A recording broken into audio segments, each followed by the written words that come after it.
So, as an artist without their headphones, an angel without wings, I was thinking about killing myself, but I decided not to because I don't know. I guess I just went outside and I do feel a little better, fresh air, fresh thoughts, whatnot. So one of these thoughts was that was the meaning of working on your personality. And I'm someone with, I think, a bad personality, and I know it's bad. I'm a hateful person. It's who I am, and I can't get rid of that because then I wouldn't be me, would I? But I was thinking of it in terms of the incel meaning. You see, when most people say work on your personality, they generally mean it as a way to say maybe stop being ugly, maybe, I don't know, grow a few inches. But that is, it's kind of impossible.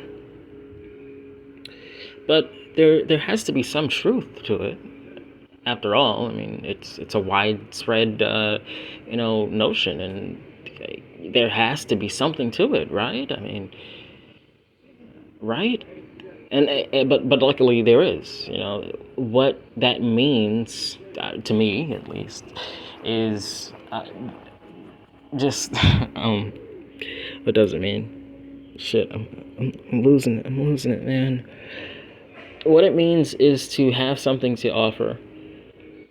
You see, the problem with incels is that they don't. No, I wasn't thinking about killing myself. That's a lie. I just lied to you. I saw two fat people on a fucking moped, and I thought, wow, those people are looks max. And I thought they were looks matching, and I thought, hey, the incels might be happy. And then I realized that they can't be happy because all their happiness comes from just the suffering of others. So they can never be happy because their happiness comes from outside, and that's the problem. That's the issue with the incels.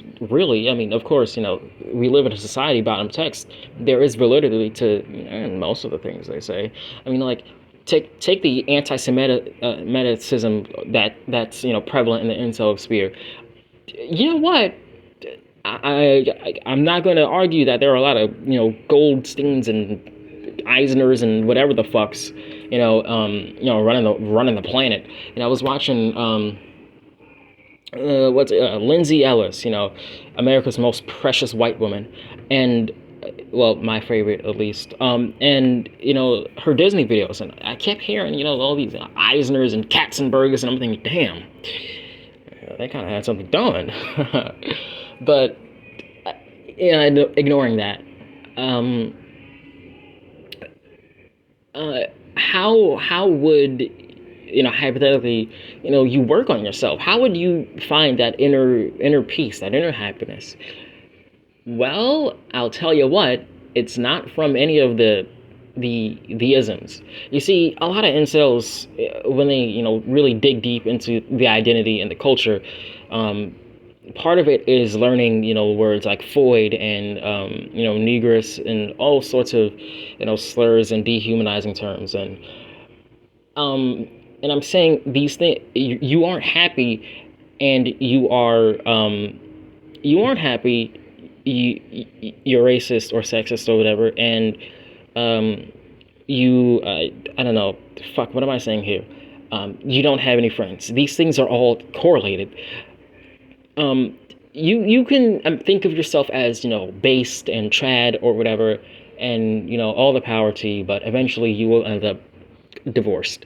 Like what the guy who bought Twitter because he felt insecure.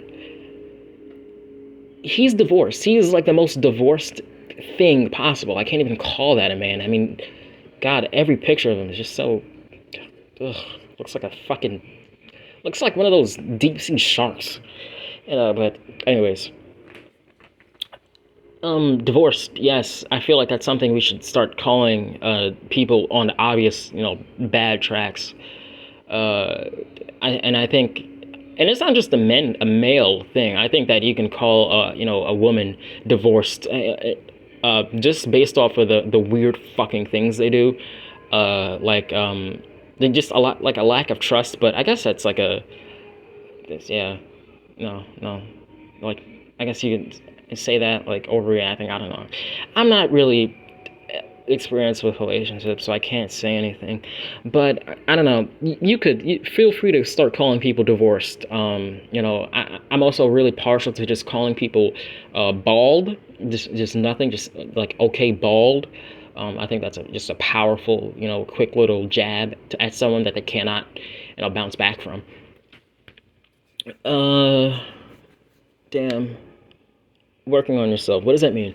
Okay, so how do you avoid becoming divorced? Well, you do that by being happy.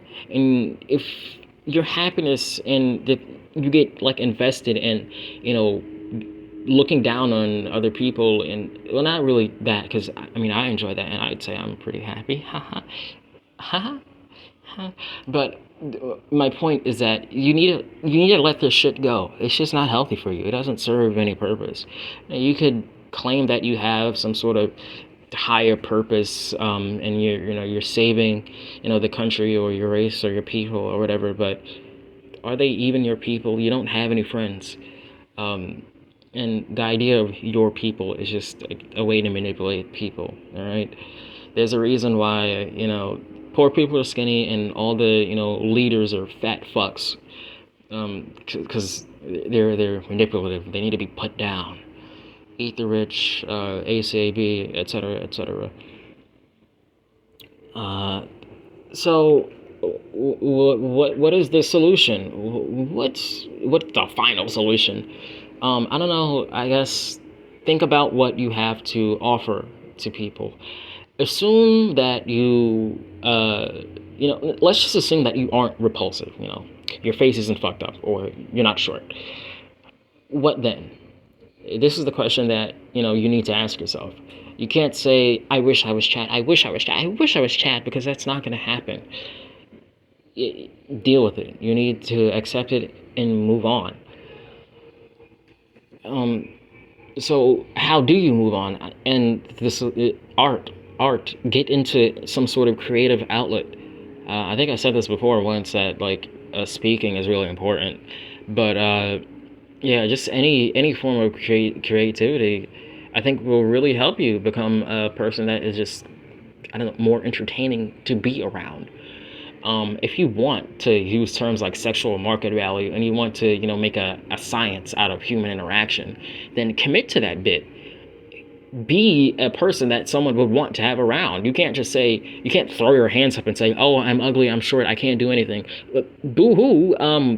Figure it out. Um, like an ugly neurotypical person usually has the benefit of, I don't know, being neurotypical. They have some amount of charm, and they can make someone laugh, and then you'll be like, "Oh, okay, you're kind of fucking ugly, but I guess I like you." But if you don't have that, well then you better be good at something. I mean, fuck, the situation is dire. You can't just wallow in self-pity. You have to find something that you can do alone and find some joy from that, and then be able to also share it with others, because if you work on something, that will change you. It will, you reveal yourself through what you create, and what you create it'll change you. That's what I'm saying. And through that, I feel like it's easy for someone, I don't know, to maybe get to know you, or to maybe just be calmer about what you do. Like that's the incel issue. They're always so fucking angry and stuff, and like, why? Just let it go. What do you do all day? You say that you lay down and rot, but you don't get anything done with that. At least if you, I don't know, you spent your life watching TV, or I don't know, movies or whatever, you would learn, you'd pick up on social cues at the very least, maybe. Fuck, but instead you do nothing, and so you have no self-awareness. Maybe if you really got into art, or like a comic or something, you'd pick up on some fashion tips, maybe. But doing nothing is how you lose. And I know I'm a hope posting right now, but I don't know. I guess I just feel hopeful right now. I mean, I have friends. I'm more or less happy right now. So, I guess what I'm saying is that, yeah, happiness starts not, well, first of all, it starts with from within, but eventually that will run out. I'm not going to say that you can, live on your own as a monk or whatever. I mean, it's technically possible, but most people can't do it. You need other people, and if you need something to offer, something's got to give. Just you can't be a baby. People, they don't just like you because they like you. You don't have the halo effect. You are a loser, and you need to adapt to being a loser, and your options will be limited. But well, damn, okay, there's nothing for it. I'm kind of imagining, I guess, this wild world where this video takes off, and there's this big wave of incel like writings and comics and whatnot that comes out, and there's like inevitable like sexist and racist undertones, and I'm like, oh, I guess I'm the cause of it, and I just I would I imagine that would be funny. It would be fucking funny. I'd die. But just I don't know. So I guess to avoid that, go back and look at what you did and feel ashamed. Feel ashamed at how fucking trite what you've done might just be, because, well, uh, but I guess growth isn't a necessity. I think if you're just a shitty, awful, like just average evil person, I think you'll turn out fine. Because I mean, have you heard of the tale of Shadman? He's an awful person. Insecure in his own body. Pedo, Nazi. All these horrible, awful things. But allegedly, he had friends. I'm assuming, well, online friends at the very least. So maybe you should not do that, because it will. You're. I think by doing these things and building bonds off of shared hatred, you will meet someone who is like you, but not exactly you. That person who is like you is also not to be trusted, because they're a hateful, evil person. So I'm running under the assumption that whoever you are, you're misguided, and that's the good outcome. You are misguided, but so whatever. To reiterate, working on your personality means finding a hobby you can do alone that is creative, that has a personal spin on it. Do not play video games all day. That will accomplish nothing. People who do that are fucking awful, because if I'm presumably you're playing online games all day, you will turn into a shitty, awful person. You will essentially be a normie who cannot function IRL, and also just really like not funny and just generally unpleasant. All right, you'll devolve.